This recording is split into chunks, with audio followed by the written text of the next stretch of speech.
अरे रुको रुको, एक्सप्लेनेशन स्टार्ट करने से पहले मैं आप सबको बताना चाहूँगी कि मैंने इस ड्रामा का फर्स्ट एपिसोड एक्सप्लेन किया था। उसके नीचे बहुत सारे लोगों ने कमेंट्स किया है कि इसका नेक्स्ट पार्ट अपलोड करें, तो मैंने उस वीडियो में कहा था कि इसका second and third episode available है मेरी प्लेलिस्ट में। और मैंने पहले से ये ड्रामा एक्सप्लेन कर रखा है, पर उसके कुछ पार्ट डिलीट हो गए हैं कॉपीराइट क्लेम की वजह से। तो इसीलिए इस ड्रामा के जो भी पार्ट्स डिलीट हुए हैं वो मैं एक्सप्लेन करने वाली हूँ। और अगर आपका कोई दूसरा सवाल हो तो आप मुझे कमेंट में बता सकते हैं। तो बिना किसी देरी के हम इस ड्रामा के एक्सप्लेनेशन को स्टार्ट करते हैं।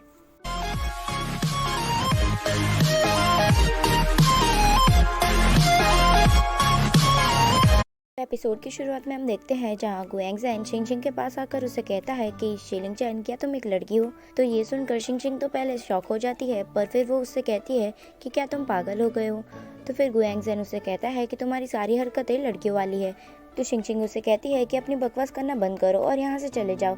तो फिर गुएंगज़ेन वहाँ से चला जाता है और उसके जाने के बाद शिंगशिंग खुद को देखने लगती है और वो थोड़ी घबराई हुई होती है, पर वो खुद को शांत कर लेती है। और फिर हमें रात का सीन दिखाया जाता है जहाँ पर गुएंगज़ेन तो मस्त से लेटा हुआ था और यहाँ शिंगशिंग भी सो रही होती है। और हमें उसकी ड्रीम को दिखाया जाता है जहाँ पर वो और उसका भाई एक साथ बहुत ही ज़्यादा हैप्पी टाइम स्पेंड कर रहे होते हैं।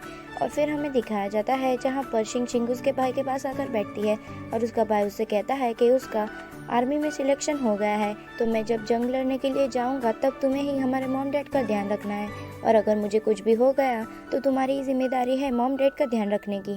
तो शिंगशिंग उसके भाई से कहती है कि तुम्हें कुछ भी नहीं होगा, ऐसी बातें मत करो, तुम घर वापस ज़रूर आओगे। और यहाँ पर उसका भाई कहता है कि ठीक है। और फिर हमें शिंगशिंग को दिखाया जाता है जो ये सपना देखते हुए रो रही होती है। और फिर से हमें उसके सपने को दिखाया जाता है जहाँ वो सीढ़ियों से नीचे उतर रही होती है और उसके भाई को बुला रही होती है। और बुलाते हुए वो जल्दी से डोर की तरफ जाती है और जैसे ही डोर ओपन करती है उसका सपना वहीं पर ख़त्म हो जाता है। और सपना टूटते ही शिंगशिंग डर कर खड़ी हो जाती है। और फिर उसके भाई ने जो म्यूज़िक बॉक्स उसे दिया होता है वो उसे लेकर बैठ जाती है और वो उसे हक कर रोने लगती है। और फिर उसे नींद नहीं आ रही होती है, इसलिए वो बाहर जाकर बैठ जाती है। और तभी उसे किसी चीज़ की साउंड आती है, तो वो उस साउंड को फॉलो करते हुए शेंग जून को देखती है और वो शेंग जून के पास जाती है और उसे कहती है कि तुम अच्छा बजा लेते हो। तो शेंग जून कहता है कि थैंक्स।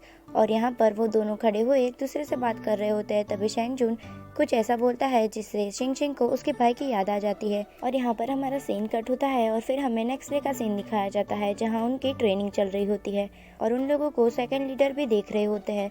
और यहाँ उनके स्कोर आ जाते हैं और सभी लोगों ने ठीक ठाक परफॉर्मेंस दिया था, पर हैंगशोंग और शेंगजून का स्कोर ज़्यादा अच्छा था, जिसे सुनकर हैंगशोंग खुश हो जाता है। तो सेकंड लीडर हैंगशोंग से कहते हैं कि तुम्हें इतनी खुश होने की कोई ज़रूरत नहीं, अभी तो ये स्टार्ट किया है तुमने। तो ये सुनकर गुएंगज़ेन उनसे कहता है कि अगर आप इतना अच्छा निशाना लगा लेते हो तो आप हमें निशाना लगा कर दिखाइए। तो ये सुनकर सेकंड लीडर खड़े होते हैं और उन लोगों के पास जाते हैं और गन लेकर ही निशाना ताक रहे होते हैं। तभी वो नोटिस करते हैं कि गन काम नहीं कर रही, इसलिए फिर वो उन लोगों से कहते हैं कि मेरा आज मूड नहीं है। ये बोलकर वो गन रख कर वहाँ से चले जाते हैं। और फिर हमें तेनशियो जुन को दिखाया जाता है जो शिंगशिंग की राह देख रही होती है। तभी वहाँ पर जीजिन आता है और वो शैनतियो को पटाने में लग जाता है और यहाँ वो उसे कहता है कि क्या तुम मेरी दोस्त बनोगी? और ये बोलकर वो अपना हाथ आगे करता है और यहाँ शैनतियो भी शर्माते हुए अपना हाथ आगे ही कर रही होती है। तभी वहाँ पर भागते हुए शिंगशिंग आती है और वो तेनशियो के पास आकर उसके कंधे पर हाथ रख देती है और फिर वो उसके कपड़ों से उसका मुंह पोंछने लगती है। और ये सब कुछ देखकर बेचारा जीजिन शॉक रह जाता है। और यहाँ शिंगशिंग तेनशियो के कंधे पर हाथ रख देती है और उसके हाथ से कोला छीनकर खुद ही पीने लगती है। तो ये सब कुछ देखकर जीजिन कहता है कि ठीक है, अब मुझे जाना चाहिए, और ये बोलकर वो वहाँ से चला जाता है। और यहाँ तेनशियो शिंगशिंग पर गुस्सा करने लगती है कि आज एक लड़का उसके हाथ में आया था और उसकी वजह से वो चला गया। तो शिंगशिंग उसे कहती है कि तुम मुझे ये बताओ कि तुम यहाँ पर क्यों आई हो? तो तेनशियो उसे कहती है कि तुम्हारे डैड कल यहाँ पर आने वाले हैं किसी पार्टी को अटेंड करने के लिए, और उन्होंने कहा है कि वो उस पार्टी में तुम्हें उनके साथ लेकर जाएंगे। तो फिर कल की तुम यहाँ की छुट्टी ले लो और तुम अपने पापा से मिलने के लिए जाओ। तो ये सुनकर शिंगशिंग कहती है कि मुझे नहीं लगता कि मुझे अभी छुट्टी मिलेगी, इसलिए तुम कुछ कर उन्हें हैंडल कर लो। तो तेनशियो उसकी हेल्प करने से मना कर देती है। और फिर यहाँ पर हमारा सीन कट होता है और फिर हमें शिंगशिंग को दिखाया जाता है जो सेकंड लीडर के पास जाती है छुट्टी लेने के लिए, पर सेकंड लीडर वहाँ पर नहीं होते हैं। तभी शिंगशिंग को गन फायरिंग की साउंड आती है तो वो उस तरफ जाती है और वो देखती है कि वहाँ पर सेकंड लीडर गन फायर कर रहे हैं और वो उनके पास जाती है, पर सेकंड लीडर वहाँ से चले जाते हैं। तो फिर शिंग शिंग ग्राउंड की तरफ जाती है और वहाँ खड़े हुए टारगेट बोर्ड को देखने लगती है और कहती है कि इन्होंने तो सभी निशाने सही लगाए हैं, तो सुबह में इन्होंने ऐसा क्यों किया था, इन्होंने गन चलाने से मना क्यों कर दिया था।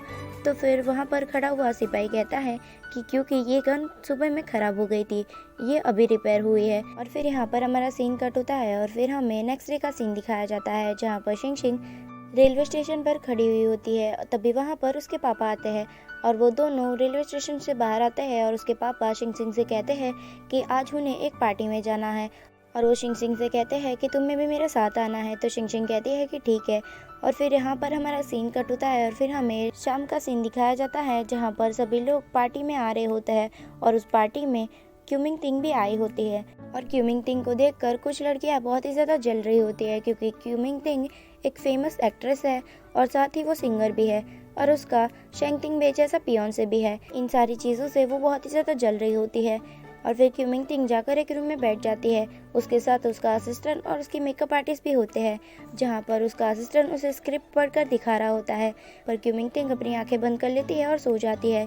तो क्यूमिंग तिंग का असिस्टेंट उससे कहता है कि आपको इस स्क्रिप्ट में कोई भी इंटरेस्ट ना हो तो मैं इसे पढ़ूँ ना। तभी वहाँ पर वही लड़की आ जाती है और वो क्यूमिंग तिंग को ताने मारने लगती है, जिसे सुनकर पहले क्यूमिंग तिंग तो शांत रहती है, पर उनके बहुत ज़्यादा बोलने पर वो उन लोगों की इंसल्ट कर देती है और बहुत ही ज़्यादा करारा जवाब दे देती है।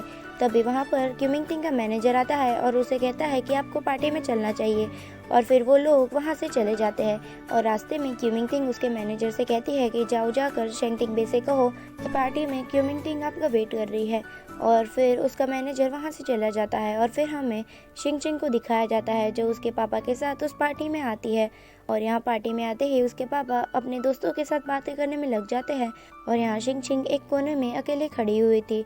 और फिर हमें गुएंग ज़ेन को दिखाया जाता है, जो उसके पापा के साथ वहाँ पर आया हुआ था। और फिर वहाँ पर हमें एक जापानीज़ बिजनेसमैन को भी दिखाया जाता है, जो आते ही गुएंग ज़ेन के पापा की तरफ जाता है और उनसे बात करने की कोशिश तो करता है, पर गुएंग ज़ेन के पापा उसे इग्नोर कर वहाँ से चले जाते हैं। और फिर हमें शेंग तिंग बे और शेंग जुन को दिखाया जाता है और हमें यहाँ पता चलता है कि इन लोगों के घर में इन्हीं लोगों की पार्टी चल रही है, पर ये दोनों वहाँ पर अवेलेबल नहीं है। तभी वहाँ पर क्यूमिंग तिंग का मैनेजर आता है और शेंग तिंग बे से कहता है कि आपको क्यूमिंग तिंग नीचे बुला रही है। और फिर हमें शिंग शिंग को दिखाया जाता है, जो मज़े से पेस्ट्री खा रही होती है। तभी वहाँ पर शेंग तिंग बे और शेंग जुन आ जाते हैं और शिंग शिंग उन दोनों को देखकर बहुत ही ज़्यादा डर जाती है। और यहाँ शेंग तिंग बे शिंग शिंग के पापा से हाथ मिलाता है। तभी शिंग शिंग के पापा कहते हैं कि मैं यहाँ पर अपने डॉटर के साथ आया हूँ, और वो शिंग शिंग को बुलाते हैं। और यहाँ शिंग शिंग और भी ज़्यादा डर जाती है और वो सोचती है कि वो अब क्या करे। तो फिर वो अपना मुंह पेस्ट्री में डाल देती है और अपना मुंह बिगाड़ लेती है और फिर वो उनकी तरफ घूमती है।